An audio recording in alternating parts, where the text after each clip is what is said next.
Being with you here on Valentine's Day reminds me of when I was in the heyday of my youth.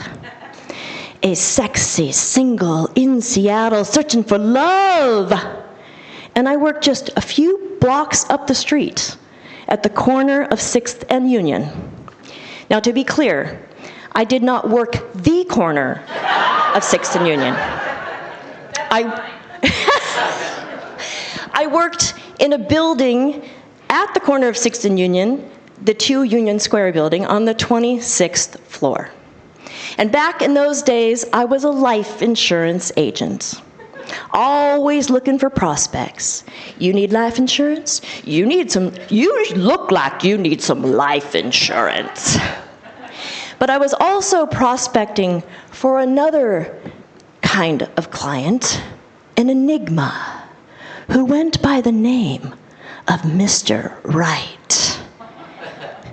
And I'll never forget the day when my prospecting goals and my overwhelming urge to merge converged in one man.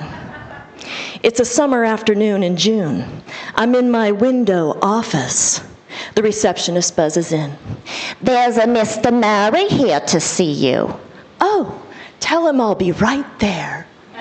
I dust off my navy blue gabardine, prance down the hall in my polished Nordstrom pumps, and I see him in the lobby. High-top tennis shoes, laces untied, cut-off shorts, and a muscle shirt.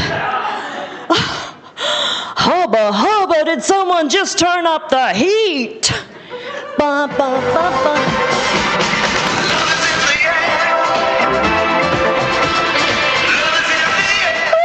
So I say, "Mr. Murray, I'm Rebecca Pierce. Pleased to meet you. Shall we get a room?" The conference room, of course. Now, if you've ever filled out an insurance application, you know you have to gather a lot of personal information. I was so excited. Here's what I learned. Name, Steve Murray. Age, 27. Occupation, plumber. Not only was he a younger man, he was a handyman. It was my lucky day. And then, just when things were looking so good, 3 red flags.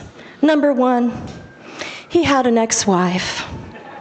Too much work. Number 2, a 5-year-old son. And I am not ready for stepmotherhood. But number 3, worst of all, the complete non-negotiable. Home address, South Everett. And I'm so not into long-distance romance. Sorry if I offended anyone. But with those biceps, I was thinking, he may not be Mr. Right, and he is definitely Mr. Wrong, but I knew he would fly through underwriting. Woo! So I said, "Hey, Steve, come back in 2 weeks. We'll have your policy ready." 2 weeks later, he comes back, and that blue-collar guy asked this white-collar gal out on a first date. And then there was a second, and a third, and by the end of the year, a proposal for marriage. And this year, my friends, we celebrate our 35th wedding anniversary.